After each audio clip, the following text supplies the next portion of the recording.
The European Union is working on a 20 billion euro financing package to support African transport networks.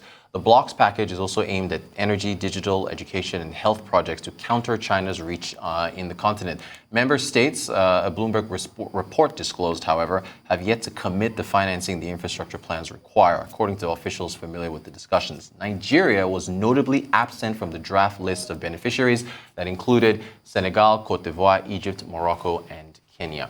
Arise business analyst Chika Mbonu joins us to discuss further. Chika, good morning to you. Thank you so much. Morning today. Happy Valentine. You can see that. There you go. we're turning. I'm following your lead, sir. Lead. Yes. ASU has chosen this love day to shock us. Yeah, I was initially going to comment on Valentine. Yes. Is the U.S. economy going to spend about $25 billion on Valentine's on today. Gifts. Wow. Gifts today. The UK economy is about 1.5 billion pounds on gifts today. A lot of money. But the interesting thing is this: that in the UK, in the US, for example, whereas the men said they would spend about $250, yeah, the women said they spend about $57. So big gap. So I think this thing should be called at a Women's Day. Not actually Valentine's Day. Maybe another Women's Day. The analysis is there. But I mean, the ASU thing, yes, is again, it's a shame of a nation.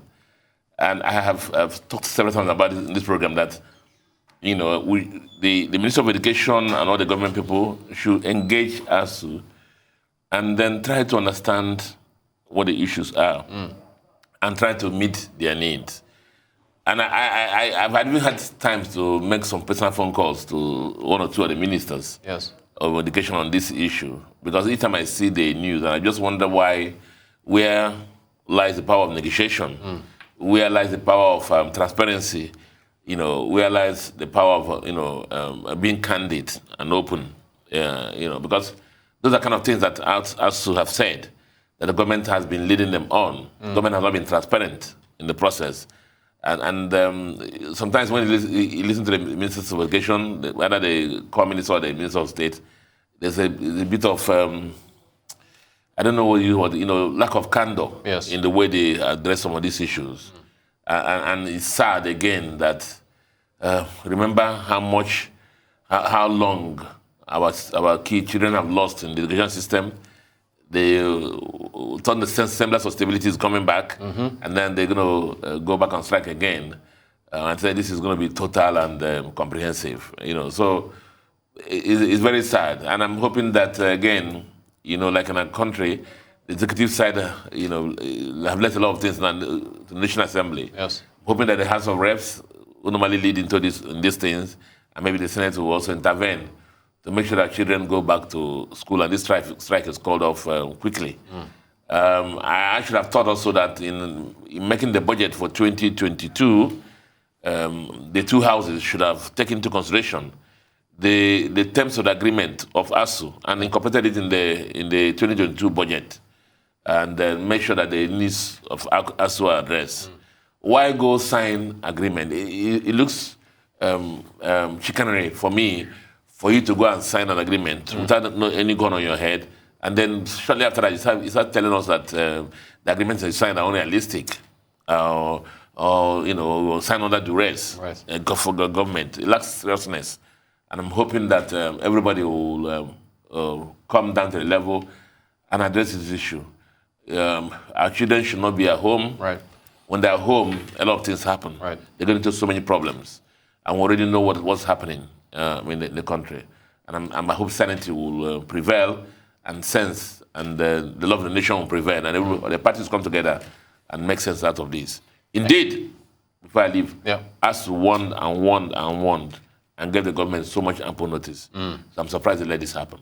Thank you so much for that, Chika. This fund by the EU. I've searched and looked to see whether succinctly it would have been put everywhere why Nigeria was not on that list.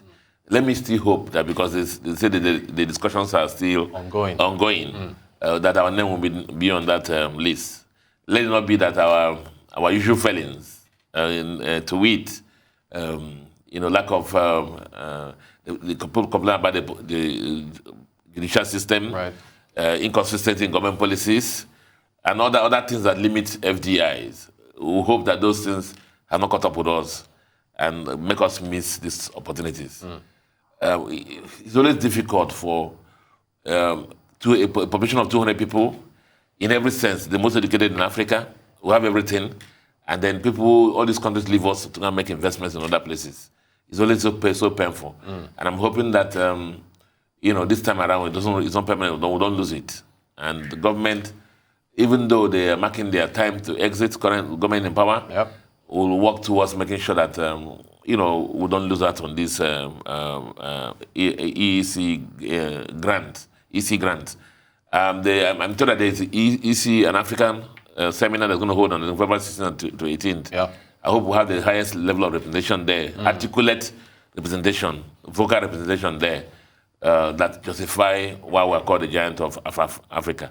Why are we called the giant of Africa? When investments come like this, that we should high for right of first refusal, we don't participate in them. It's going to be a shame for us, especially where our economy needs FDIs, foreign direct investments, so much. We need them so much. Exactly. So speaking of investment as well, more domestic agriculture. What do you make of the central bank governor's forecast of more funding? We